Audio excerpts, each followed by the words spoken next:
All right, tonight we're going to be making stuffed bell peppers. We're going to be using these really good jalapeno cheddar hot links. We're going to be using cream cheese and, of course, bell pepper and rice with beans. I got it in there already, ready to mix up.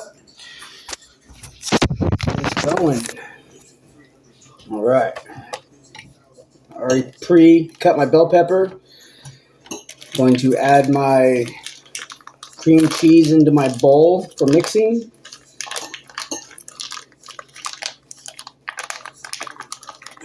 I use about a half of a log of this stuff. I personally believe the more the better, the creamier it gets.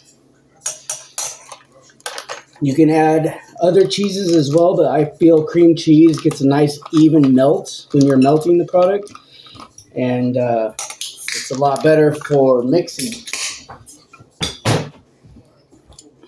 All right, we're gonna mix this together.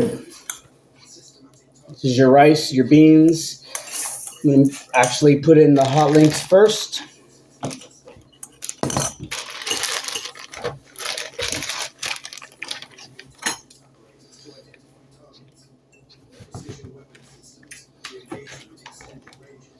I like to cut through most of it, most of the link, not all of it. That way I can hold it together, get a good grouping on it, and then just get a nice thin slice on each one all the way down.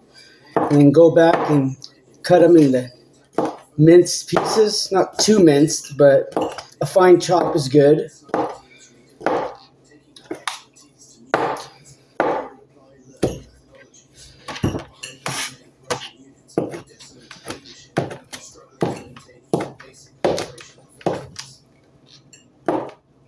You don't want them too chunky. If they're too chunky, it just doesn't mix right. And it doesn't spread throughout as it's cooking. I'm going to add some sea salt, coarse black pepper, and some garlic. And I like to add boiler onions. Boiler onions have a nice taste to them. When you cook them, they have a nice snap to it.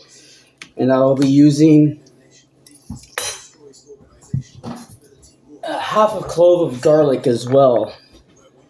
I like using the Christopher Ranch bulbs. I think they have the most bold flavor. I like to use a whole boiler onion. Like I said, they have a lot of flavor to them. All right. Slice the onion. Let's do it in half first. That way we don't cut ourselves. They are slippery.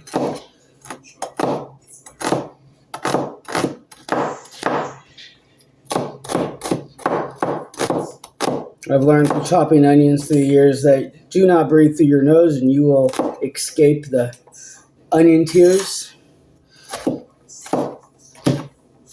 You want to chop these nice and fine. Nothing worse than getting a fat piece of onion at once. Kind of ruins the flavor, I think, of the food.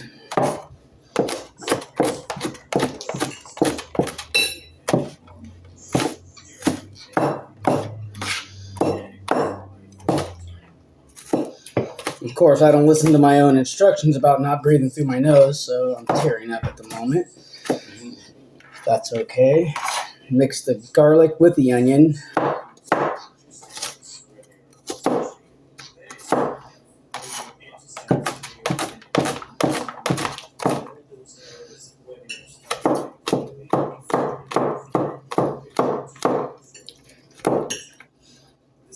Tears and a very sharp Japanese slicer do not go together. I do not recommend blinking your eyes once if you don't know what you're doing.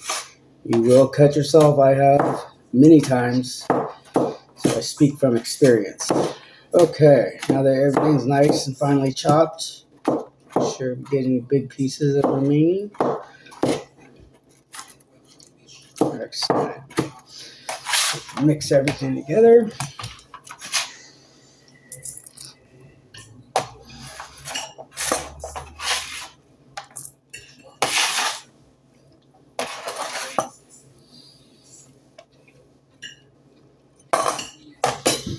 Okay, we'll give this a good mix.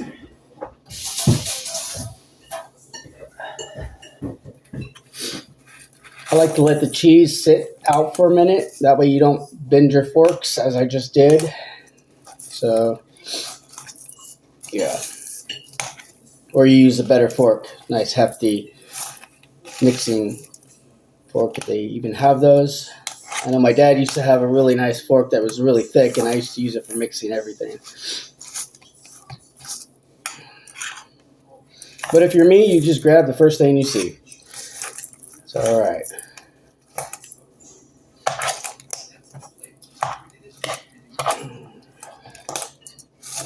Break that cheese and those beans up really well. Mix them in good with the rice. I use a higher quantity of beans to rice. The rice will blow up. So this makes about enough for 2 bell peppers, possibly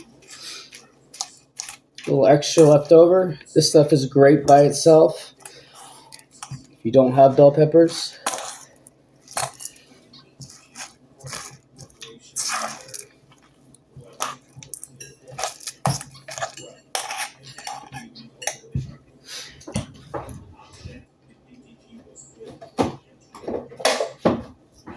A little bit of pepper.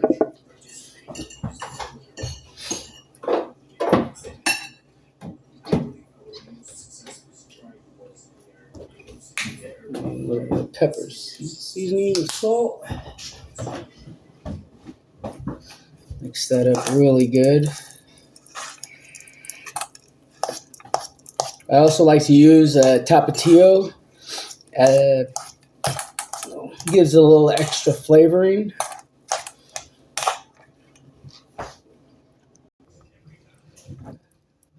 So using Tapatio. I'm very liberal with the Tapatio. And I like to use the Pompian Gourmet Balsamic Vinegar.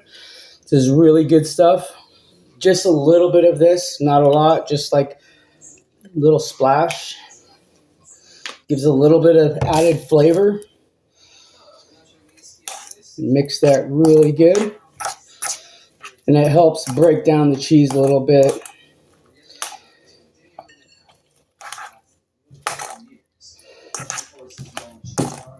There we go. It's mixing well. Okay, now that that's, oops, go back in there. Now that that's mixed nice and well, we'll stuff our bell pepper. I like to get a firm stuffing in it. Stuff it real good. Shove it in there. You can even stuff 2 or 3 of these at a time. Let them sit overnight in the fridge in a Ziploc baggie or until you want to use them. Do not cook them until you're ready to eat. When you cook them, before you're ready to eat them, it just makes them soggy. You don't want a soggy pepper. You gotta make sure it's packed in there nice and tight. There we go. Add a little bit more in there. Beautiful.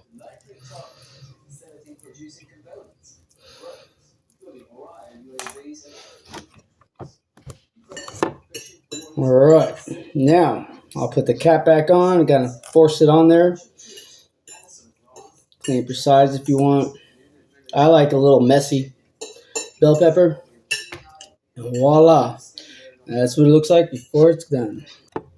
And here's your finished product. A nice, steaming hot, still crispy bell pepper. Absolutely delicious.